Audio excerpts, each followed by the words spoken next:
नमस्कार विद्यार्थी मित्रों, हमने इकाई 4 अभ्यास और स्वाध्याय अपनी पक्की कापी में लिख लिए हैं। अब आगे चलते हैं। तो व्याकरण में समानार्थी, विरोधी, मुहावरे और शब्द समूह के लिए एक शब्द मैंने लिख कर दिए हैं। आपको देखकर लिखना है, अपनी पक्की कापी में ही लिखना है। ध्यान में रहे, मुहावरे के मैंने अर्थ लिख कर दिए हैं, आपको उसके वाक्य लिखने हैं। बराबर है। अब भाषा सज्जता समझते हैं। तो भाषा सज्जता में है कहावत। तो कहावत हमने सत्र 1 प्रथम कसौटी में इकाई 4 के बाद, इकाई 4 है कथनी और करनी, इसके बाद कहावत समझी थी। तब समझा था कहावत किसे कहते हैं। कोई ऐसी बात जो बाद में रूढ़ हो जाती है लोगों में, उसे कहावत कहा जाता है। और जब कभी ऐसी ही परिस्थिति सामने आती है तो वही कहावत का प्रयोग किया जाता है। बराबर है।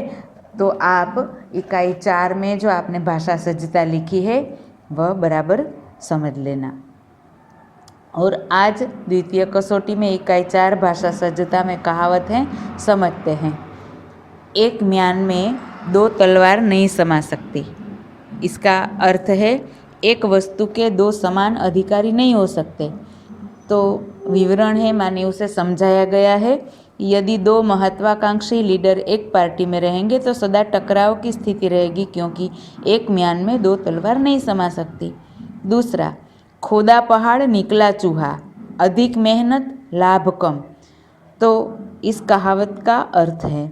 अब इसे समझते हैं। तो ज़्यादा मुनाफे के लिए उसने बड़ी होटल बनाई थी, पर पूरे साल में उसको नाम मात्र का ही मुनाफा हुआ। इसी को कहते हैं खोदा पहाड़ निकला चूहा। मेहनत बहुत ज़्यादा की हो और लाभ बहुत कम मिले, उसे कहा जाता है खोदा पहाड़ निकला चूहा। जिसकी लाठी उसकी भैंस, शक्तिशाली की ही जीत होती है। तो उसका विवरण है, समझते हैं। सेठ जी ने अपने निर्दोष नौकर पर चोरी का इल्ज़ाम लगाकर उसे 2 साल के लिए जेल भिजवा दिया। किसी ने ठीक ही कहा है, जिसकी लाठी उसकी भैंस, तो शक्तिशाली की जीत होती है। उपर्युक्त अभ्यास के आधार पर निम्नलिखित कहावतों के अर्थ देकर विवरण कीजिए। तो उपर्युक्त मानी ऊपर की जो कहावतें हैं उसका अभ्यास हमने किया, उसके अर्थ समझे, उसका विवरण भी समझा। तो अब आगे आपको स्वाध्याय के लिए कहावतें दी गई है। मैंने कहावतें भी लिख कर भेजी है, आप उसको देखकर लिख लेना।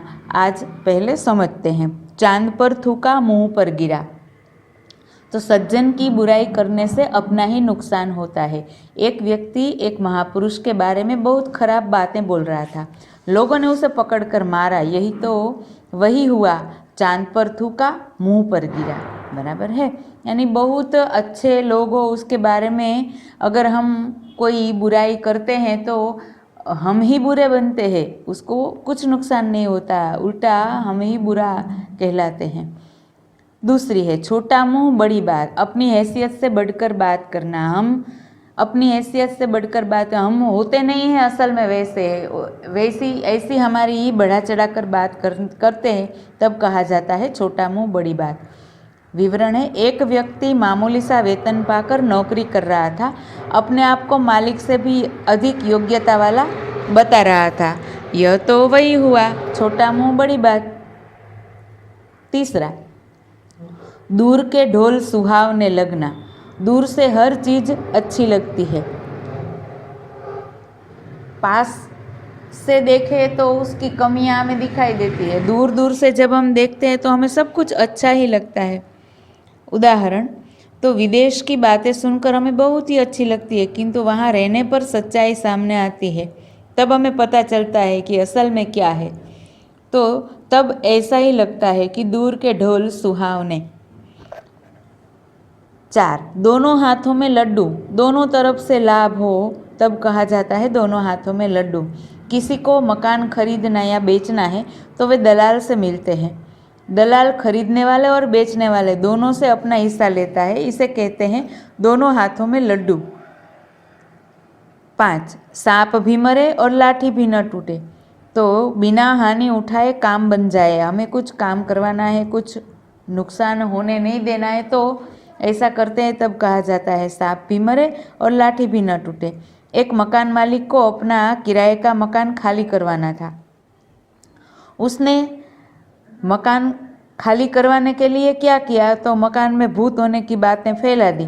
किराएदार ने तुरंत मकान खाली कर दिया। इसे कहते हैं सांप भी मरे और लाठी भी न टूटे। उसका मकान भी खाली हो गया और किराएदार को कुछ नुकसान भी न उठाना पड़ा, यानी कि नुकसान न करना पड़ा, उसे कुछ ज़बरदस्ती भी न करनी पड़ी। तो इस तरह आपको कहावतें लिखनी है, उसका अर्थ लिखना है, उसका विवरण माने उसे समझने के लिए उदाहरण भी लिखना है। तो आपको गृह कार्य में क्या करना है बराबर समझना।